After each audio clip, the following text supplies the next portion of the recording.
Hello, everyone, and welcome to the Lit Up Lightworker Podcast, bringing you fun and soulful interviews with spiritual teachers with the aim of tuning you in and lighting you up. You can access all episodes of the podcast on Apple Podcasts, Spotify, Stitcher, and TuneIn. And be sure to subscribe to my YouTube channel for more videos and interviews all about finding and following your life purpose. My name is George Lizos. I'm a spiritual teacher, intuitive, the author of Be the Guru and the #1 best-selling Lightworkers Gotta Work. And today I have with me Lynnsey Robinson. Lynnsey is a certified hypnotherapist and intuitive coach who loves helping ambitious women all over the world to clear the subconscious limiting beliefs keeping them stuck and step into their highest potential so they can automatically manifest their biggest goals. Lynnsey, welcome to the Lit Up Lightworker Podcast. I'm so excited to be here. I'm so happy to connect with you. We have so much to talk about today. Yes, I am so excited to chat about hypnotherapy and what we can use it with. As I've told you before we started this recording, I'm a past life therapist myself, so I use a lot of hypnosis techniques to guide people. But I've never had someone, a hypnotherapist, on the podcast to go deeper on it. So I'm so excited to have you here. And before we dive into all things hypnotherapy, I just want to first hear about you for those of you in my audience who don't know yet. What has been your journey to discovering hypnotherapy, and how has it helped you personally? So I've kind of, I love this story because I've included certain details in the recent past that I haven't included before in my origin story, which is just to say, I have always been kind of like the weird kid. I'm sure people can relate to this. I lived in a very, I guess, historical for where I live. I grew up in Michigan, and so my town was pretty old, 1800s, and so there was a graveyard not too far from my house that I would just hang out in because it had super old graves, and I just felt really like I wanted to be there. It was so peaceful and sunny and beautiful, and trees everywhere, and just old stuff, and I love old stuff. So I was always like hanging out in graveyards. I had a Ouija board. I was like the witch, I wanted to be a witch so bad. And as I got older, I've always been attracted to like ghost hunting or like, you know what I mean? Like just the spiritual aspect of life. So when I went to college, I was like, you know what? I'm going to study death. I want to be a forensic psychologist or a forensic scientist, something like that, to like figure out the mystery of how someone died. Like that's how I translated my spirituality back then. I was attracted to the unseen, and I translated it to forensics.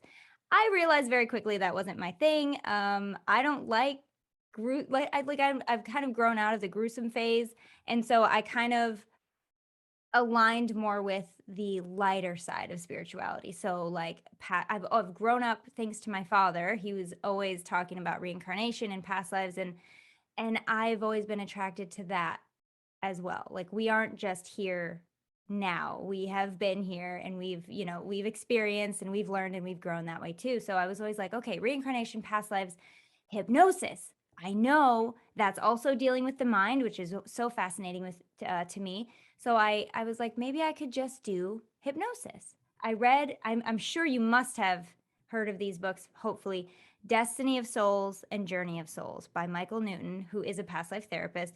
I read those books, and something happened in my body, in my being. I just knew that is what was true. That was my truth. And this was when I was 19. So by the time I'm 26, I'm thinking about what I want to do with my life. I just had a son, and I didn't want to go back to like 50 hours in retail, right? Like that was ridiculous to me. I wanted to be more available. So I looked into like what I could do. And then that's when hypnosis, well, maybe I could do that. Maybe I could be a past life therapist. So I called the school that I wanted to go to. I said, how much to just do past lives? And they said, well, we don't just do that. You're going to have to learn the whole thing, because if you want to be a doctor, you can't just go learn, surgery. You have to learn how the body works and what's going on there. So you're probably going to have to do the whole thing. So I was like, okay, fine, I'll do the whole thing, but I just want to do past lives. So after the whole training, it was a year of training, and I graduated, and I'm so glad that I learned everything, because now I can do anything if I want. I choose to do more of the spiritual side and the woo-woo side, but if you want to stop smoking, I could do that. It's not my specialty, but I could, and I'm so glad I have that well-rounded education to be able to pick where I wanted to go with it.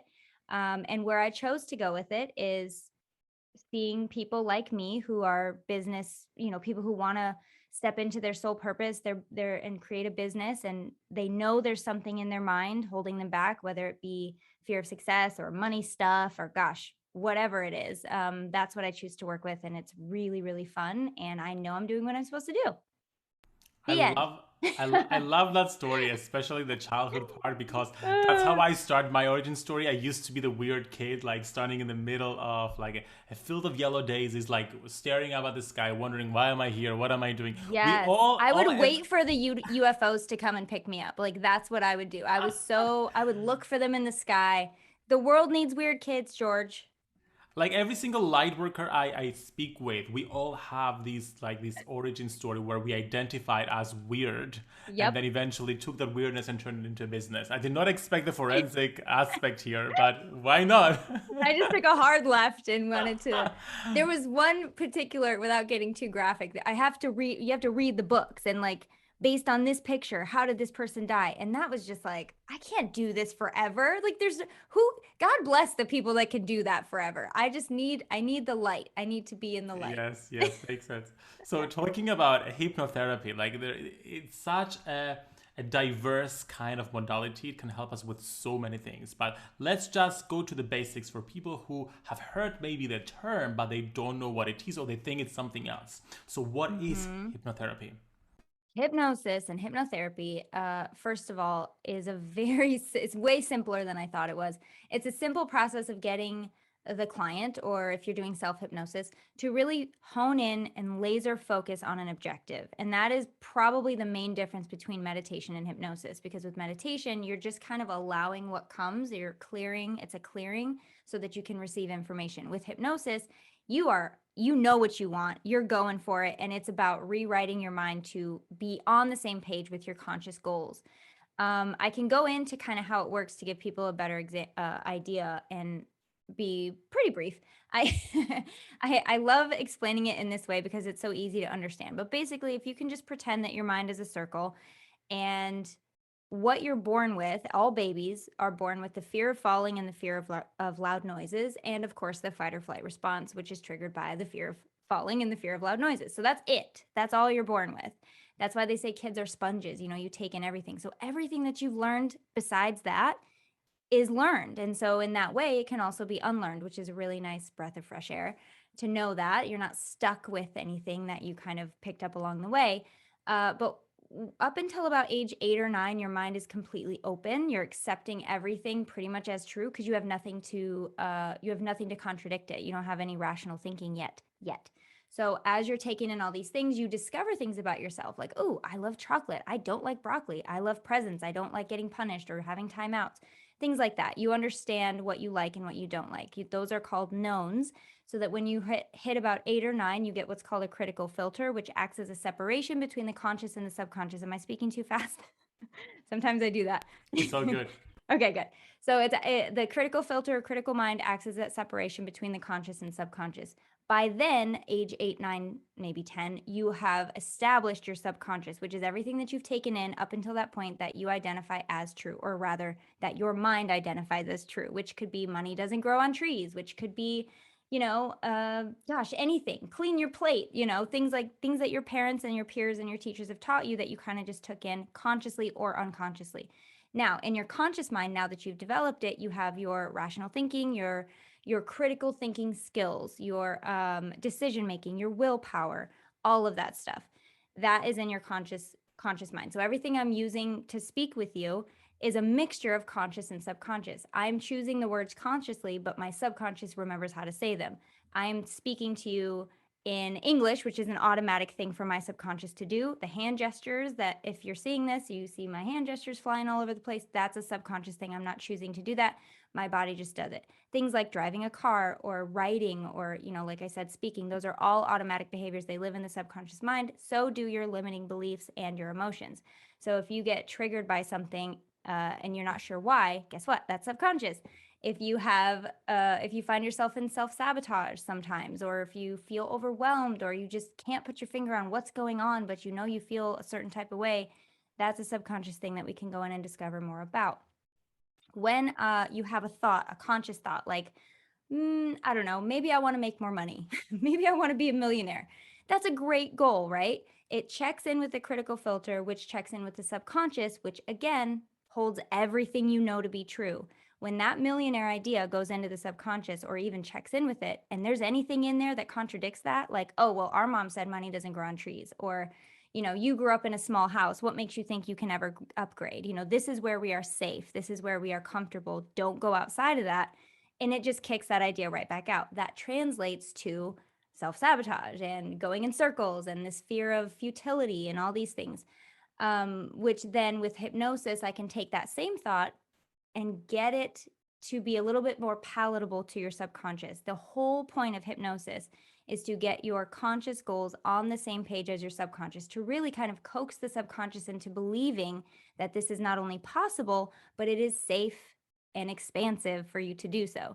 And that can be true with almost anything. The only thing I say is I can't really make you grow wings and fly out the window, but if it's anything mentally, we got you. I can do that. We can do that together. And the last thing I want to add is if anybody's thinking, well, of course it worked for them, but it can't work for me. Every single human goes into hypnosis every single day. It is part of our biology. It is already something you're an expert in. I just know how to help you do it when you want to and work it to your benefit. If that makes sense. Yes, that's a very important point. Sometimes people come to me and they're like, "Oh, I've tried to do a past life regression. It never worked. I can't go into regression." And then I tell them, every single person who ever regressed has had a past life regression. Yeah. It's just a matter of the therapist knowing what to do when this technique isn't working. They're gonna try another one and another one and another one Absolutely. until they get it to work. So it's that's why it's important to work with someone who's trained and who knows what they're doing. Thank you so much for breaking things down so easily. Can we talk a little bit about the myths? Because there are a few myths that I think Hollywood has created about hypnosis. Hollywood. Yes, like, so for example, myth number one, and you tell us if it's a myth or if it's reality. Can the therapist control you, control your movements and everything? So I will answer this way. I would say, if you would have asked me this 3 years ago, I'd have been like, well, no. But what the vagueness is this: the client may think that the therapist is able to control, but what it really is, first of all, you and I both know, being hypnotherapists, that I cannot hypnotize somebody who isn't willing to go into hypnosis. Those stage people you see at those stage hypnosis that are like, I didn't do this on purpose. They told me. They went on stage willingly. You're standing in front of a huge crowd. Everybody's looking right at you. That hypnotist says 3, 2, 1, sleep. What are you going to do? You're not going to be the only one. I'm sure there are people that do that, but most people will do the thing that the hypnotist says. And also the hypnotist knows exactly who to look for. There are 2 types of suggestibility. There's the literal and the inferential. And the literal people have a high sense of, I'll do what you say. It's a general term, but that's just how it goes. If you're a literal person and you're high on the scale and you're the one in the audience that's nodding their head and like looking and like so fascinated, he's going to pick you, or she is going to pick you to come up. You're probably going to go along with it. We just know what to look for.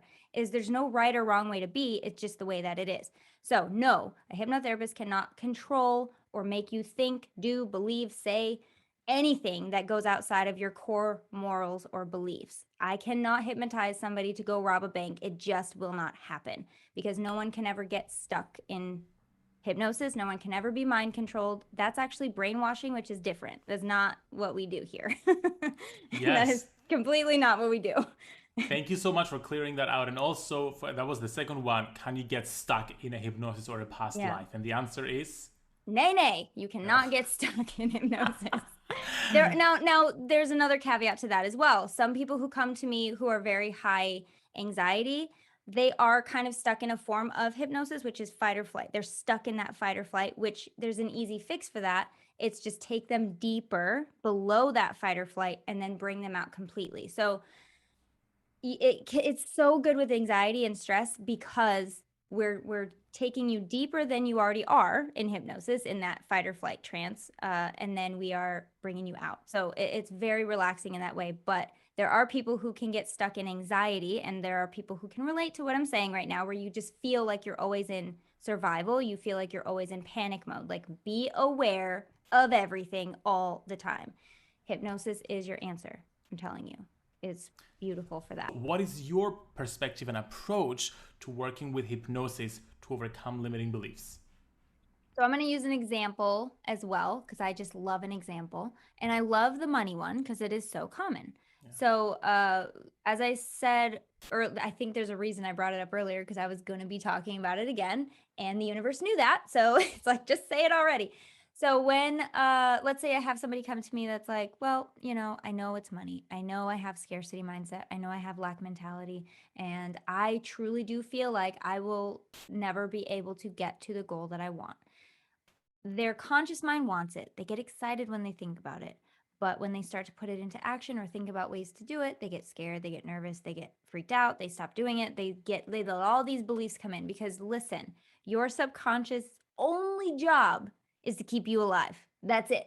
Happy is extra, fulfilled is extra, right?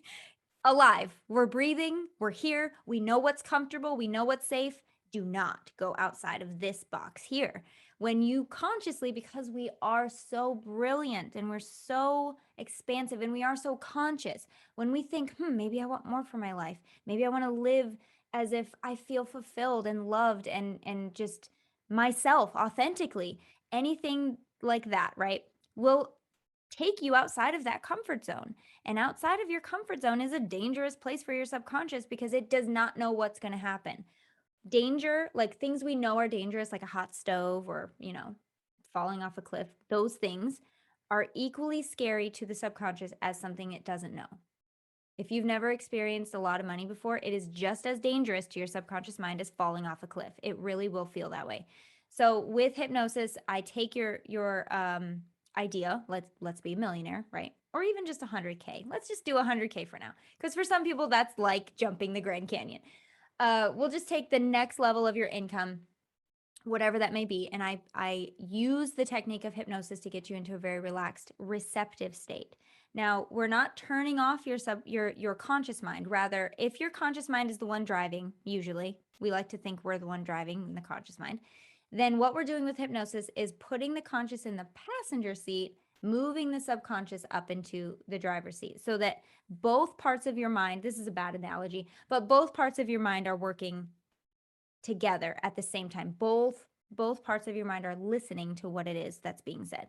So your subconscious ears are perked up essentially. And then we will say what you actually want to believe. What do you want to believe? That's the first thing I'll ask the client. What do you believe now? And what do you want to believe?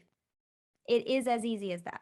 And then we just put it in the subconscious. We reinforce it. There's techniques to reinforce these things and repetition and, listening to the audios after the session's over and just getting your subconscious almost, this is going to sound bad, but if your subconscious if you're ever scared of something, it's because it's new. If you've done it over and over and over and over and over and over and over and over and over again, you're not scared anymore. You're almost bored of it. So we almost want to get your subconscious bored of the idea that you want to be a millionaire so that it becomes so easy. It's like automatic. It's so inevitable, right? And that's kind of what I do. I wonder if I missed anything. Did I answer the question? Yes, I loved it.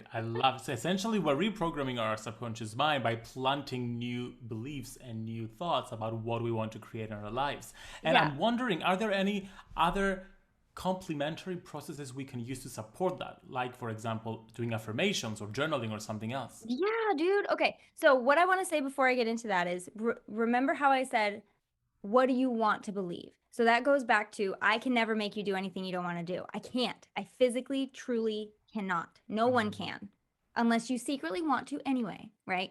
So I can't say, I don't say like, what do I want you to believe? It's what do you want to believe? Because there's already that seed planted. I'm just nurturing it. We're just helping it grow into something that feels safe for your subconscious. Okay, so moving on to the other techniques. So journaling is great. Journaling helps to not only acknowledge what you're feeling, but help process it out. Handwriting, especially handwriting, is a direct line to your subconscious because it is an automatic behavior which lives in the subconscious. So when you're journaling, you are processing out. When you are wanting to input, it's a very good input-output depending on what your intention is. So if you feel a certain type of way and you're not sure why, start writing. You will figure it out. I promise you. Promise you. If you write long enough, it will come to you.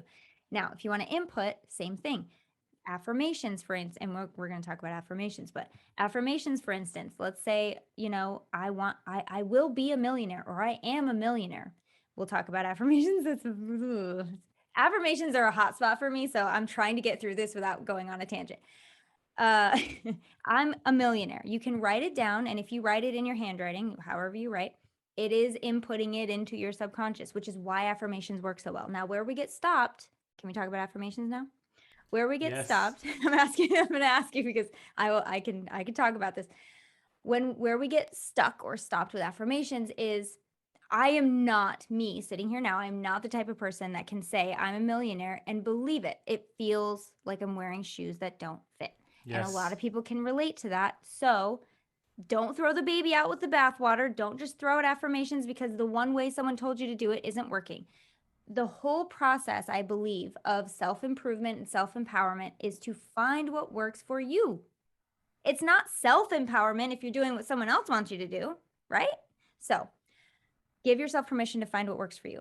There are ways to use affirmations that work for you. Now, there are, like I said, 2 types of suggestibilities, right? There's the literal and the inferential, 2 types of wires, 2 types of minds. I happen to be an inferential. You say something to me, I'm going to wonder what you really meant by that.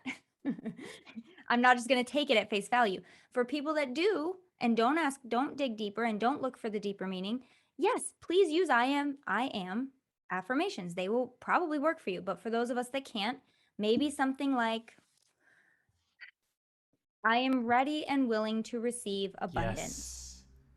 Yes, what I always say is that affirmations have to be both positive and believable. They have to be positive enough that they uplift you, but at the same time, you have to believe them. So what I use similar to you is, I'm in the process of.